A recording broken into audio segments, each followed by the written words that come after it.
ये काकी कहै छै गे आबि गेलै ठाकुर कोइले ये एना किया कहै छियै ये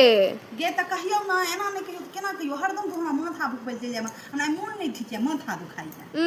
ये काकी की हम आई फोन पर देखला वहाँ बहुत सारा खाना बनेने रही फोटो वीडियो डालने रही ठीक है मैं ओते खाना किया बनेने रही हमरा त बनेने रहिए सजमन घिउरा भिंडी भुजने रहिए आ कनी कढ़ी बड़ी बनेने ये बड़ नीक दिख रहल हमरा त हां देबो नै के लिए कनियो खाए ले बने नै देलियो त रेसिपी नै न लेबही नै देलिए त न रेसिपी लेबै कनी हम बना के खेबै नै देलियो तइयो तू रेसिपी लेबे करबी हां त कथि के रेसिपी लेबही बड़ी के देखे में बड़ सेहंतगर लागे छले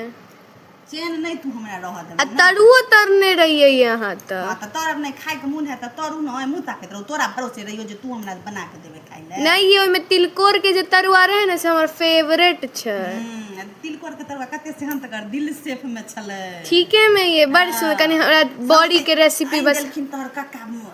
अपने टाट पर में रहे ओइ कात बाड़ी दिस में टाट नै छोड़ला टाट पर में मार लतरल छै आइन देलखिन लतियो जाइर के से एते एगो पत्ता रे सौसे तरली कते सुंदर लागली खाय बड़ सुंदर छले ये कनी हमरा बॉडी करी के रेसिपी द दिया ना बड़ी करी के रेसिपी लेबही हां ये चल दै छी चलो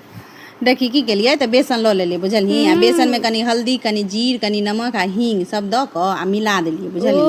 पानी द क आ ओइ में ने कनी खाय वाला सोडा से हो द देली खाय वाला सोडा द देबी न त बेसी फेनो नै पड़तो बुझलही हां ई का पानी मिला क खाय वाला सोडा द क कनी देर ओकरा ढक के छोड़ दही बड़ सुंदर बड़ी फूलतो एकदम सॉफ्टो हेतो बुझलही ओते फेनाइयो के नै हमरा हाथ दुखाइत रहइया हमरा नै ओते फेना फेने नीक लागे बुझलही त ओकर बाद सबके बढ़िया से फेन क ओइ के बाद सरसों के तेल में सबके बढ़िया जका छाइन लेलिए जते जरूरत आ हम ने उ कनी बेसन जे हम फेने छिए न बुझलही त ओइ में कनी ढिले के फेने छिए तो रसगुल्ला जका बड़ी फूलतो बड़ सुंदर होय छै बुझलही ओकरा सबके तेल में द क लोहिया में गरम तेल क ओकरा सबके छाइन लेलिए बुझलिए छाइन के जन सबटे निकाल लेलिए जतबे हमरा बड़ी छाने के छला ओतबे बड़ी छानलौ ओइ के बाद ओकरा की केलौ जे बच गेल बेसन ओइ में और कनी बेसन द क नून हरद द क पानी जते जरूरत छला ओते पानी द क आ सबके ने पातर के घोर के बरका देलिए बुझलिए अच्छा आ बरकैते घड़ी ओइ में की केलिए त ई आमिल के हम आमिल नै बनबै छी अचारे के कनी आम जका कसु माने बिना तेल देने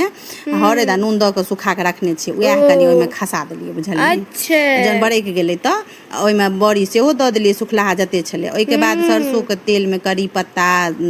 जीर गोट आ हींग द क सबके बढ़िया से कढ़ी के छौंक देलिए छौंक के झाँप देबही